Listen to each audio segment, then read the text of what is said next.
Every doctor in the county hospital had stopped hoping.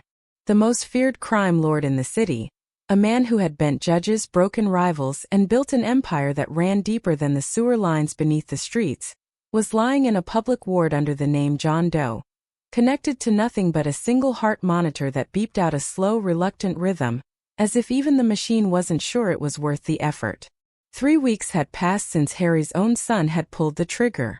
3 weeks later, Leo had crouched over his father's bleeding body in the dark of their estate's parking garage, patted his cheek once, and walked away laughing.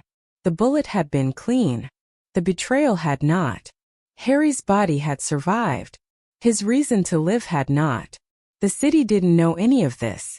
The headlines screamed about the mysterious disappearance of Harry, the ghost who'd run the city's underworld for 30 years without a single conviction. Reporters camped outside his mansion. Rivals circled his territory like sharks smelling blood in open water. And in a private corner of the underworld, Leo took his father's throne with both hands and called it destiny. But here in Ward C of Mercy Municipal Hospital, Harry lay under a flickering fluorescent light, staring at nothing. The doctors had a clinical name for it: failure to thrive. His organs were intact. His wounds had closed. There was simply no fight left in his eyes. He had decided somewhere behind that hard, weathered face that he was done. He had given his entire life, his loyalty, his ruthlessness, his love to blood. And blood had put a bullet in him. Every visitor who came to that ward came for a calculation. His remaining lieutenants wanted to know about the black ledger. His lawyers came to assess exposure. Even the hospital chaplain came once, said a few hollow words, and didn't return. Not a single person came out of love. Except Laura. She wasn't supposed to be there for him. She was the night shift nursing assistant, 23 years old, an orphan working double shifts so her younger sister, Maya, wouldn't have to inherit the same tired life. Laura moved through the ward like a ghost herself. Quiet, efficient, invisible to the doctors who walked past her without blinking. She had $300 in her checking account, a landlord threatening eviction, and a savings plan she'd been building for 5 years that was still 2 years away from meaning anything. She had every reason to clock in, clock out, and never look twice at the old man in the corner bed who nobody visited. But she noticed the way his eyes moved behind his lids. She noticed it on the third night.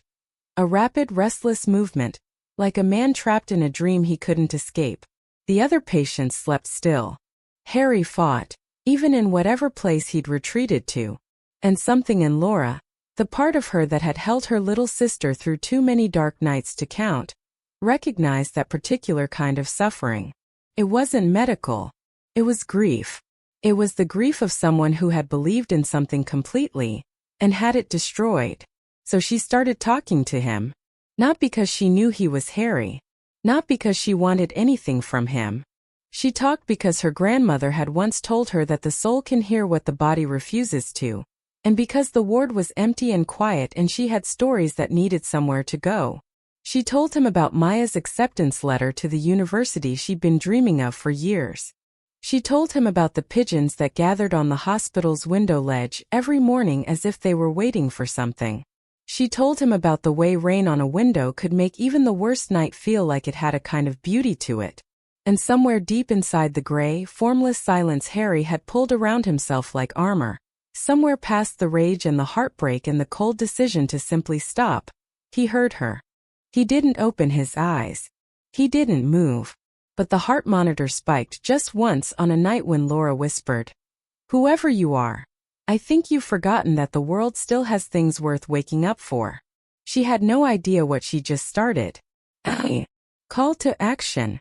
Hit the like button if you believe that the right voice can reach even the most broken soul. Share this with someone who needs to hear it. And follow so you don't miss what happens when Leo discovers exactly where his father is lying. Because the man who walked away laughing is about to learn something his empire never taught him. You can steal a throne, but you cannot kill a man whose reason to live has just walked into the room. Marco Vitelli had been Harry's shadow for 22 years. He'd been at the man's side through 3 wars, 2 federal investigations, and one hurricane that had flooded their entire operations ground floor while Harry stood in the water in his dress shoes and directed cleanup like a general who hadn't gotten the memo about losing. Marco had never once seen Harry rattled. Not until the night they'd found him in the parking garage, face down on the concrete, one hand pressed to the wound in his side as if he could hold himself together through will alone, the other hand still reaching for a gun that had skidded too far away. He'd been the one to call the ambulance. He'd been the one to insist on the false name John Doe, because within 20 minutes of Harry being shot, 2 of Leo's men had already started making calls. Marco knew what that meant. He'd been in this world long enough to know that a wounded king was just a target with a known location. Now he stood in the hospital corridor, his back pressed against the cold wall, wearing the same jacket he'd had on that night. He hadn't gone home. He wasn't sure he could. The jacket still smelled faintly of concrete dust and copper, and every time he thought about changing it, something stopped him. Like removing it would be admitting that the worst night of his life was now just another night that had passed. He had known Harry since they were both 17, scrambling for work on the south side of the city. He remembered the exact moment he'd understood what Harry was. Not a criminal. Not in the way the newspapers would later write it. Harry was a man who had decided, early and completely, that the world ran on power, and that power was better held by someone who understood what it cost. Laura's shift began at 11, when the hospital exhaled. That was the only way she'd ever been able to describe it.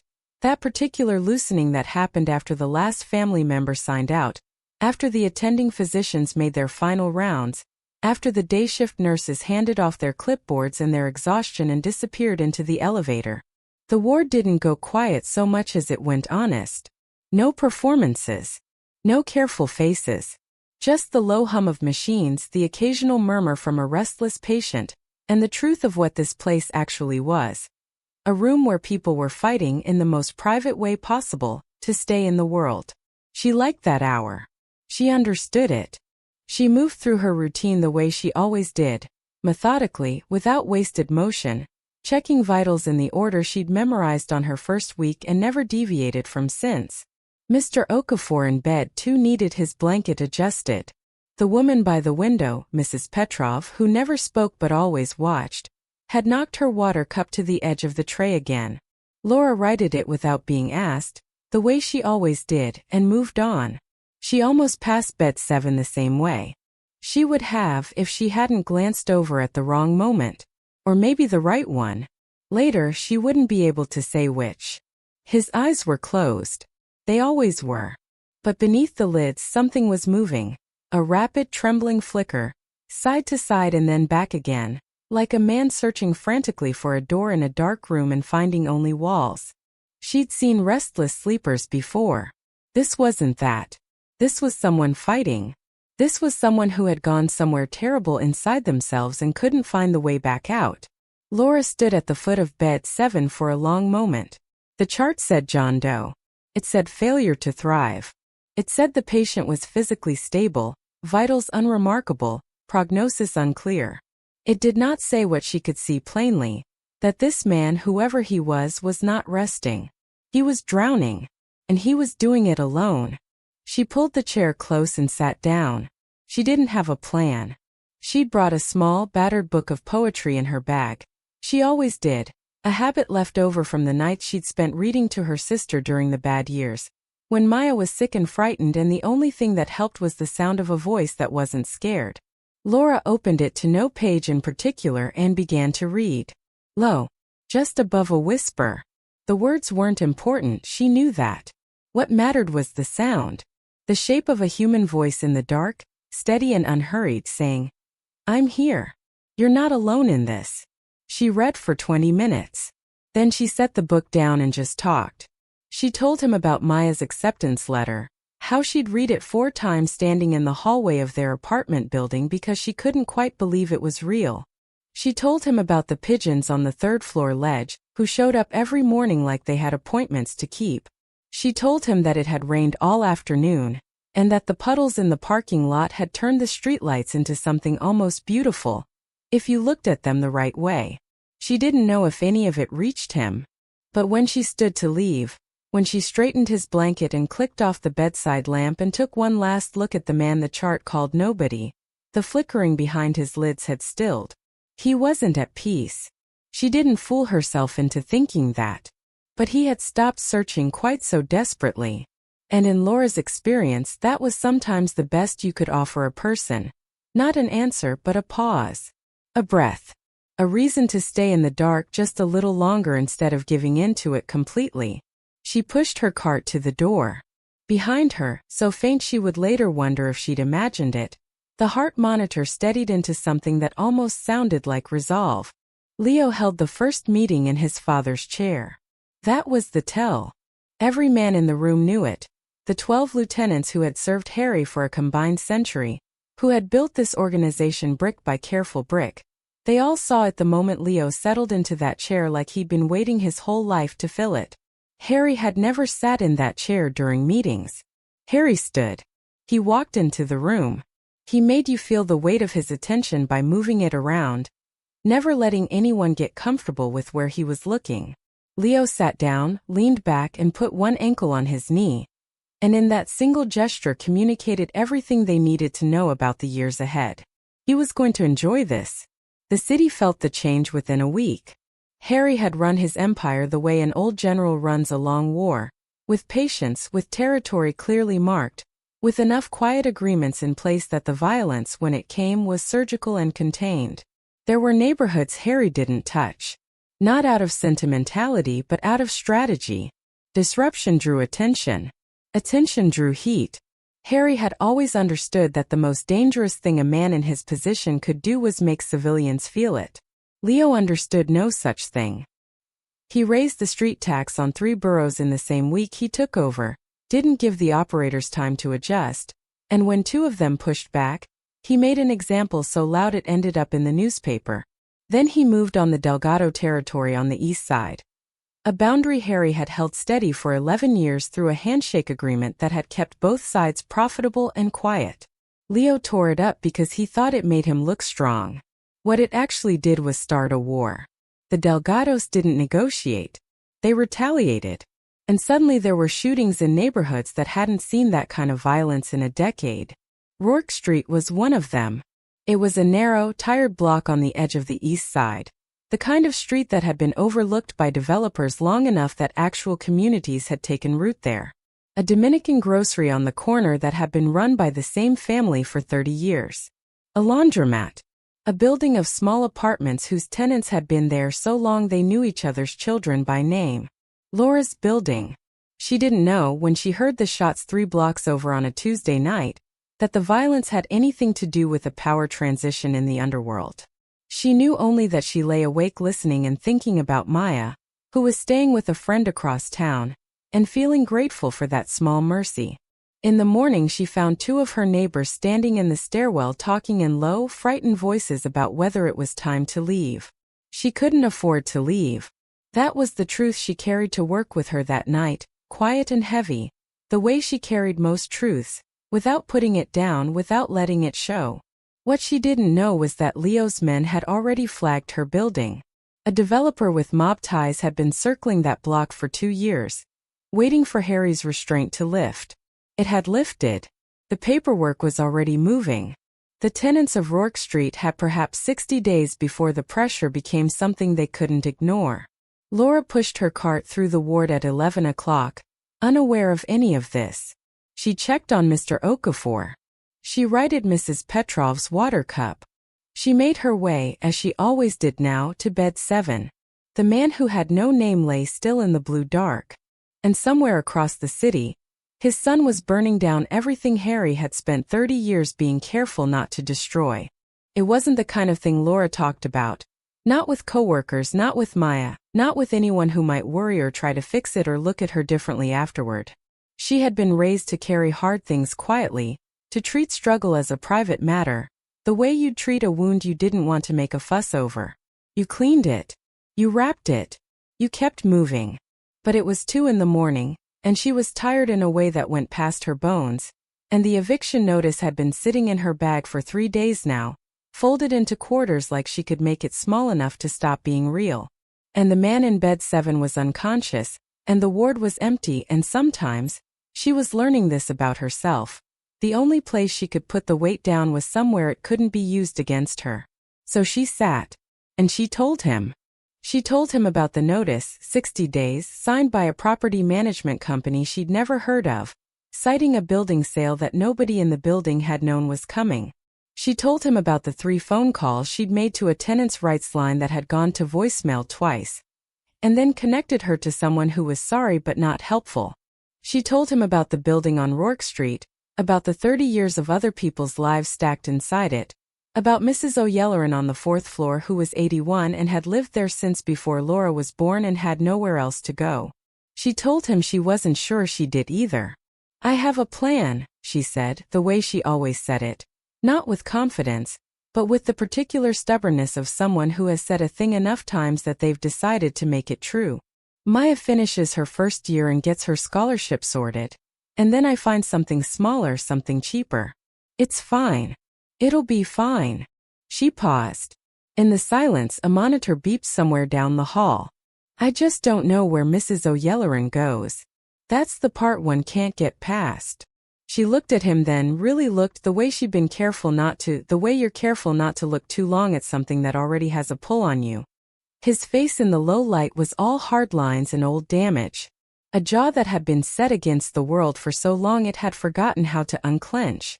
Hands resting at his sides that were large and scarred and looked like they had held, over the course of a life, both terrible and necessary things. She didn't know what he was. She knew only what she saw. A man who had arrived here from somewhere dark, carrying something he couldn't put down, and who had not yet decided if he wanted to find his way back. She understood that more than she wanted to admit. "I keep thinking," she said quietly, "that the worst part of losing something isn't the losing. It's realizing that nobody who should have protected it was paying attention."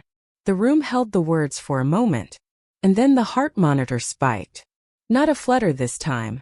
A clean, sharp surge, the kind that brought Laura to her feet with her hand already reaching for the call button before the line smoothed itself back out and settled into its steady rhythm, slightly faster now than it had been before. She stood over him, heart hammering, watching his face. His eyes were still closed. He hadn't moved. But something in the set of his jaw had changed. Something had shifted beneath the surface, like a depth charge detonating in still water. She didn't call the nurse. She stood there for a long moment in the blue quiet, her hand hovering, and then she slowly sat back down. "Okay," she whispered. "So you are in there." She picked up her book. She found her page. And when she began to read, her voice was steadier than it had any right to be, because she was talking now not to an empty room, but to someone who was listening. She noticed them before she understood why. That was how it always worked with danger, not a thought but a feeling first. A tightening somewhere behind the sternum. A sudden awareness of your own breathing. Laura had grown up in neighborhoods where that instinct was either developed early or paid for later, and hers had been sharpened on years of knowing which corner to cross and which hallway to take and which knock on a door sounded like trouble before you opened it. 2 men. 11:40 at night. Standing near the vending machines at the end of the corridor with cups of coffee they weren't drinking. That was all. That was enough. They weren't dressed like visitors. Visitors dressed for hospitals the way people dress for airports. Carelessly, for comfort, for a long wait. These men were dressed for something else entirely. Dark jackets, close-fitting. The kind of shoes that didn't squeak on linoleum. And they were watching the ward in trance with an attention that had nothing soft in it. Not the desperate vigilance of a family waiting for news, but the patient, professional stillness of men who had been told to find something and were working through the problem methodically. Laura kept moving. She did not look at them again directly. She had learned young that the worst thing you could do when you felt that tightening in your chest was to let the source of it know you'd noticed. She pushed her cart into the supply room and stood very still in the dark behind the half-open door. She heard them in the corridor. Not their words but the low register of their voices, the cadence of men asking careful questions. She heard the night receptionist's hesitant answer. She heard footsteps moving slowly up the ward, pausing, moving again. Checking rooms. Her mind assembled the picture the way it had assembled problems her whole life, quickly, without drama, in the flat, practical language of someone who could not afford to panic. Two men who moved like hired muscle. A ward where most patients had family, had names, had histories. One patient who had none of those things. A chart that said John Doe and failure to thrive and nothing else. A man who had arrived here was like something washed up from a world she didn't know, with no visitors except the lawyers and the stone-faced man in the corridor who watched her with eyes that gave nothing away. She had told herself it wasn't her business. She had told herself a lot of things. She slipped out of the supply room and moved, fast but quiet, the way she moved when a patient coded and there was no time for noise, back down the ward to bed 7. She stepped inside and pulled the curtain. The man called John Doe lay as he always did, still as something carved, his chest rising and falling in its slow, stubborn rhythm. She stood over him in the thin dark and felt the strangeness of the moment settle over her fully. She didn't know who he was. She still didn't know. But she understood now, with a clarity that left no room for argument, that whoever he was, those men in the corridor were not here to wish him well. They were here to confirm a location. And confirmation in the world they moved through was always just the step before something worse. She looked at his hands, those large scarred hands she had noticed weeks ago. She thought about the way the stone-faced man in the corridor tracked every person who came near this room. She thought about a chart with no name on it, and a building being quietly cleared of its tenants, and the specific way the city had started to feel different in the last few weeks, like something had shifted at its center. She pulled a chair to the door side of the bed, sat down and opened her book. If they came in, they would find a nurse's aide doing her rounds. Nothing more. Her hands were steady. She made sure of that. But beneath the stillness, something had changed in her too. A door she hadn't known was open had quietly, irrevocably closed. She was no longer simply keeping a dying man company. She was keeping watch. They came back at midnight. She heard them before she saw them, the same unhurried footsteps, the same low register of men who had all the time in the world because they believed, correctly, that the thing they were looking for had nowhere to go. Laura sat very still in the chair beside bed 7 and watched the curtain and breathed slowly through her nose and did not move. A shadow passed across the gap at the bottom of the curtain. Paused. Moved on. She let out the breath so carefully it made no sound at all. For the next hour she sat in the dark and listened to the ward being searched. The soft opening and closing of curtains, the murmured consultations, the receptionist's voice raised once in protest and then quickly silenced. They were thorough. She gave them that. They moved the way water moves through a building, finding every low point, testing every gap. And when they finally left, when the elevator doors closed and the ward settled back into its fragile quiet, Laura did not move for another 10 minutes, because she had learned long ago that the moment you decided the danger had passed was precisely when it hadn't. When she finally let herself breathe fully, her hands were shaking. She looked at them for a moment, these traitorous shaking hands, and then she pressed them flat against her thighs and looked at the man in the bed instead. "All right," she said quietly. "It's just us." She didn't know why she said it like that. Like they were in it together. Like the unconscious man with the scarred hands and the chart with no name on it had chosen to be in her company, rather than simply ending up there. But the ward was dark and she was frightened in a way she hadn't been in years, and the only anchor she had in the room was the slow, stubborn rise and fall of his chest, and so she talked. She told him about the sunrise. She hadn't planned it. It just came out the way things come out at 4 in the morning when every careful wall you've built to keep yourself functional has run out of material. She told him that her grandmother used to wake her before light on certain mornings and take her to the roof of their building, just to watch the sky change. She said there was a specific shade of blue that existed for only a few minutes before the sun fully cleared the horizon. Not night blue, not day blue, something between the two that had no name she'd ever found. And that her grandmother had called it God clearing his throat, getting ready to begin again. She said it meant nothing was ever as finished as it looked, Laura said. That the dark doesn't end the day. It's just the day catching its breath. She watched his face while she talked. The jaw. The deep carved lines at the corners of his eyes. The particular stillness of a man who had shut every door from the inside. I need you to not be finished, she said. Her voice didn't break. She wouldn't let it. I know I don't have any right to ask that. I don't know who you are or what brought you here or what's waiting for you on the other side of waking up. But those men are going to come back. And when they do, I can sit in a chair and hold a book, but I cannot. She stopped. Started again. I can't do this alone. Whatever this is. The monitor beeped. Steady. Slow. She pulled her knees to her chest in the chair, the book open in her lap to a page she wasn't reading, and she kept talking. About Maya. About the pigeons. About the one-eyed cat that lived in the alley behind the hospital, and showed up every Thursday as though it had appointments. She talked until her voice went soft with exhaustion, until the ward outside began to lighten almost imperceptibly, until the dark blue of the windows began its slow surrender. God clearing his throat, getting ready to begin again. In bed 7, a man who had decided to be finished lay completely still. But his hand, that large, scarred, terrible hand, had moved in the night without her noticing, shifted a fraction across the blanket toward the sound of her voice. As if, somewhere in the deep dark of wherever he had gone, something had heard her, and turned around. Leo came himself. That was the thing Laura would never forget, that he didn't send another pair of men in dark jackets. He came himself at 5 in the morning, in a coat that cost more than her monthly salary, with the unhurried confidence of someone who had already decided how the next 10 minutes would go. She heard him before she saw him. A different cadence from the hired men. Not professional patience but something looser, more entitled. The walk of a man who expected rooms to rearrange themselves around his arrival.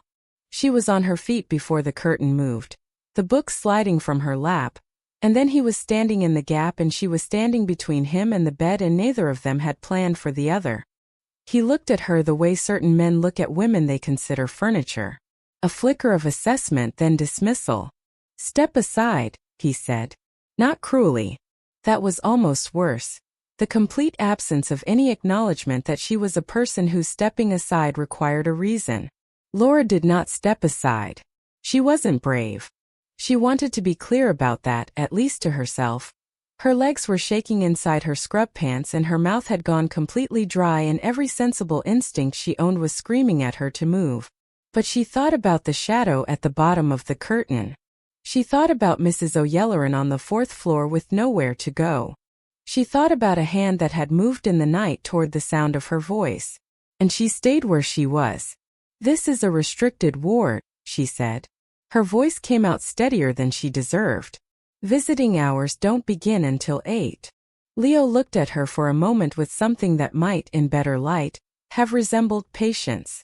Then he reached into his coat pocket and Laura's heart seized. But what he produced was not a weapon. It was a syringe, small and clinical, the kind that looked like it belonged in a hospital, which was precisely the point. He moved toward the bed with the ease of a man performing an administrative task, something routine, something already decided. Wake up, Laura said. Loudly. Not to Leo. She didn't know why she said it. Later she would think it was desperation, the last move of someone with no moves left. She turned to the bed and she said it again, the way she had said everything else in this room over these weeks, directly and without apology, as though the man behind his closed eyes had simply been waiting for the right word in the right voice at the right moment. Wake up. Be the man I told you about. The one who still has something left. The room held. And then the hand moved. Not a flutter. Not the small unconscious drift of the night before. The hand came up with a speed and a certainty that stopped Leo mid-step, as though he'd walked into glass, fingers closing around Leo's wrist like something that had been waiting a long time for exactly this, like a trap sprung not by mechanism but by will. Leo's face changed. Every performance dropped away at once, the coat, the entitlement, the administrative calm, and what was underneath was something much simpler and much older. Fear. Harry's eyes opened. They were gray and they were clear, and they moved first to his son's face, taking it in, the whole of it, the confirmation of every worst thing, and then slowly to Laura. Something passed across those eyes that she had no name for. Not gratitude exactly. Something older than gratitude. Recognition. The look of a man who has been in a dark place for a very long time and has finally, in the face of an ordinary woman who refused to step aside, found the door. He did not speak. He didn't need to. Leo was already trying to pull away, and Harry's grip did not move at all, and the syringe had fallen to the floor, and somewhere down the corridor Marco Vitelli was already running toward the sound of it. The king was back. Harry did not move quickly. That was the first thing the men who had served him noticed, and the thing that frightened them most. Leo would have moved fast. Leo had always moved fast, confusing speed with strength, noise with power, the way young men do when they haven't yet learned that the most dangerous thing in any room is the man who already knows how it ends. Harry spent 4 days in that hospital bed. He spoke to Marco for exactly 90 minutes on the first day, ate what the nurses brought him, slept without the monitor spiking once, and on the 5th morning signed himself out under a name nobody would trace and disappeared into the city as quietly as he had disappeared from it. He did not go home. Home was Leo's now, or had been briefly. Harry let him keep the house. He would need something familiar to hold on to in the weeks ahead before even that was gone. What followed was not a war. Wars were loud, and loud things drew attention, and Harry had spent 30 years understanding that the most complete kind of destruction was the kind that looked, from the outside, like weather. Like things simply changing. Like the natural consequence of decisions poorly made.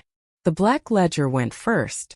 Harry had kept it in a place Leo had never thought to look. Not a safe, not a vault, but a safety deposit box at a branch bank in a neighborhood Leo considered beneath his notice. 3 decades of accounts, arrangements, and leveraged secrets. In the right hands, it was an instrument of extraordinary precision. Harry put it in the right hands. The financial architecture Leo had inherited, the shell companies, the laundered real estate, the quiet partnerships with men who preferred their associations undocumented, began to develop problems. Accounts froze. Audits materialized from directions that seemed almost accidental.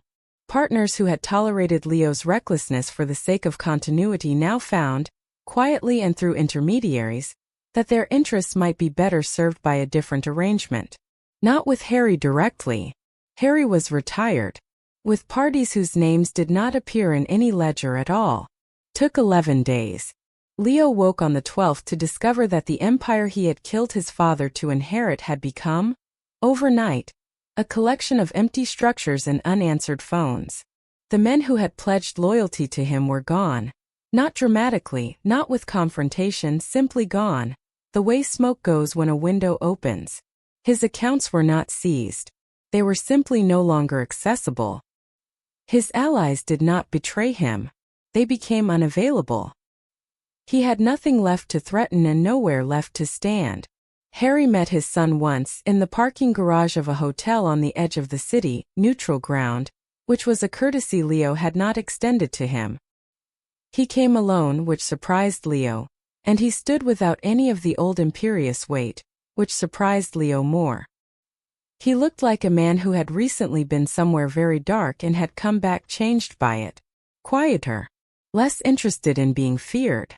He offered Leo a choice that was not really a choice. An apartment in a city 3,000 miles away. A monthly allowance that would sustain a modest life and not $1 more. His name. Not the title, not the legend, just the name. And the unspoken agreement that he would carry it without causing further damage to anyone who still bore it. Leo started to speak. Harry looked at him and Leo stopped. There were no threats made. None were needed. Some silences have the full weight of a life behind them, and Harry's did 30 years of it, and the very specific kind of authority that belongs to a man who has looked at his own death and found, on the other side of it, that he no longer needs anyone to be afraid of him. Go, Harry said. And Leo went. She almost didn't recognize him. That was the thing. She had spent weeks beside a man who was horizontal, diminished, swallowed by the particular helplessness of a hospital bed. And the person sitting on the park bench in the thin morning light was none of those things. He was upright, still, watching the pigeons with an expression she had no previous frame for, because every time she had seen his face before, it had been turned inward, fighting something she couldn't see. Now it was simply present. A face that had come back from somewhere far away, and was taking quiet stock of the world it had returned to. He saw her before she reached him. Of course he did. She had the feeling he had seen her the moment she entered the park, the way men like him always see what's moving at the edges of a room, even when, especially when, they appear to be looking at something else entirely. He did not stand. She appreciated that. Standing would have made it formal, and she didn't know yet what this was. She sat on the other end of the bench, and for a moment neither of them spoke, and the pigeons moved around their feet with the complete indifference of creatures who had never once worried about what any of this meant. "The building on Rourke Street," he said finally. Not a question. Not an apology. Just the words placed between them like something he was acknowledging the weight of. Laura looked at him. "It's yours," he said. "The deed is in your name. The outstanding mortgage, the back taxes, the notice, all of it is cleared. The tenants have been contacted. Nobody is moving." She had prepared, on the walkover, for a number of possible versions of this conversation. She had not prepared for this one. She felt something rise in her chest that she refused, out of long habit, to let it reach her face all at once. "You didn't have to do that," she said. "I know. I didn't tell you about it so you would fix it. I know that too." He looked at the pigeons. "You told me because it was 2 in the morning and you were frightened and I was the only one in the room. I'm aware of the distinction." She was quiet for a moment. Then, "Mrs. O'Yelleran on the 4th floor. She's 81. She's been there since 1987, Harry said. She has a 30-year lease now. Fixed rate. Her daughter has been informed." Laura looked at him for a long time. He bore it without shifting, without performing humility or waiting for her approval. Just a man sitting with what he'd done and not requiring anything from it. "Maya's scholarship," she said carefully. "There's a foundation. Someone anonymous funded the full 4 years this morning." He said nothing, which was its own answer. "Who are you?" she asked. Not the way she might have asked it weeks ago, with suspicion, with the self-protective wariness of a woman calculating risk. She asked it the way you ask a question when you already know part of the answer and want to understand the rest. He considered the question honestly, the way she had learned he considered everything, without rush, without performance. "I used to be someone who confused being feared with being strong," he said. "I'm trying to figure out what comes after that." The morning light moved across the grass in long, slow panels. Somewhere behind them a child was laughing at something.